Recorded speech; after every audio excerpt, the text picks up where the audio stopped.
So hello everyone and welcome back to a new episode of LLRM series. एंड आज मैं बात करने वाली हूँ CET की, जो एक सेकेंड ईयर का सब्जेक्ट है। तो हम उसके chapter wise important topics discuss करने वाले हैं, जो आपके इंटरनल एग्ज़ाम्स, आपके क्लास टेस्ट और आपके एक्सटर्नल एग्ज़ाम्स में आते हैं। जो मैं आपको इम्पॉर्टेंट टॉपिक्स बताने वाली हूँ, इनमें से कुछ भी मिस मत करना। ये अच्छे से पढ़ लेना सारे। Most of the exam paper इन्हीं में से बनता है और यही मोस्टली रिपीटेड क्वेश्चंस भी हैं। So let's begin. सबसे पहले सीटी में जो इम्पॉर्टेंट है that is communication. So communication की डेफिनेशन, उसके बैरियर्स, उसके टाइप्स, उसके मेथड्स, प्रोसेस और थेरेपेटिक कम्युनिकेशन, ये अच्छे से पढ़ लेना। इसमें से कुछ भी मत छोड़ना। कम्युनिकेशन अपने आप में एक बहुत वास्ट सब्जेक्ट है पढ़ने के लिए। एंड इसमें से 5 नंबर का शॉर्ट भी बन जाता है, 15 नंबर का लॉन्ग भी बन जाता है, 10 नंबर का क्वेश्चन भी बन जाता है। तो उसको अच्छे से पढ़ लेना। कम्युनिकेशन आता है विद एग्जाम्पल्स, ठीक है।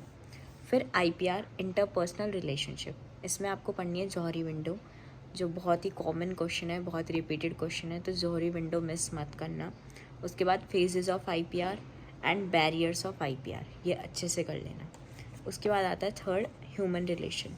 तो ह्यूमन रिलेशन में आप पढ़ोगे human relation in context of nursing, कि नर्सिंग में ह्यूमन रिलेशंस मतलब कैसे डील किया जाता है। और मोटिवेशन की जो थ्योरी, आई थिंक वो मास्लो पता नहीं क्या, वो ट्राइंगल वाली थ्योरी बनती है एक, तो आई थिंक वो मोटिवेशन में है जितना मेरे को याद है। तो वो अच्छे से कर लेना। मोटिवेशन की थ्योरीज, मोटिवेशन की डेफिनेशन, मोटिवेशन अच्छे से पढ़ लेना, ठीक है। उसके बाद गाइडेंस एंड काउंसलिंग, गाइडेंस की डेफिनेशन, काउंसलिंग की डेफिनेशन, और दोनों में डिफरेंस क्या है ये अच्छे से आपको पता होना चाहिए। गाइडेंस एंड काउंसलिंग, उसकी डेफिनेशन, उसके प्रिंसिपल्स और उसके अप्रोचेस। गाइडेंस एंड काउंसिल की डेफिनेशन, उनके प्रिंसिपल और उनके अप्रोचेस, ये आपको अच्छे से करना है। उसके बाद principle of education and teaching learning process, इसमें आपको लेसन प्लानिंग आपको अच्छे से आना चाहिए। AIIMS of education and learning, ये चीज़ आप अच्छे से पढ़ लेना। इसमें lesson planning, AIIMS of education और लर्निंग का कॉन्सेप्ट, ये अच्छे से कर लेना। उसके बाद आता है method of teaching. Method of teaching में बहुत सारे मेथड्स हैं, सारे मेथड्स पढ़ लेना अच्छे से, क्योंकि शॉर्ट नोट्स आते हैं 5 नंबर का इसके मेथड ऑफ टीचिंग के ऊपर। कोई भी आपको मेथड दे देंगे कि उस पर शॉर्ट नोट लिखो, पर जो मोस्ट फ्रिक्वेंटली आते हैं, जो इंपॉर्टेंट है, वो है micro teaching, seminar, field trip और सिमुलेशन। तो ये चारों बहुत अच्छे से कर लेना। I repeat, micro teaching, seminar, field trip and simulation, ठीक है।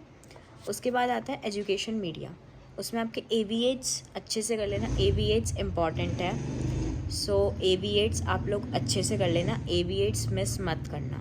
उसके अलावा बुलेटिन बोर्ड, ये भी इम्पॉर्टेंट है, इसको भी अच्छे से कर लेना। AVAs और बुलेटिन बोर्ड। उसके बाद असेसमेंट एंड इवैल्यूएशन टेक्निक में आपको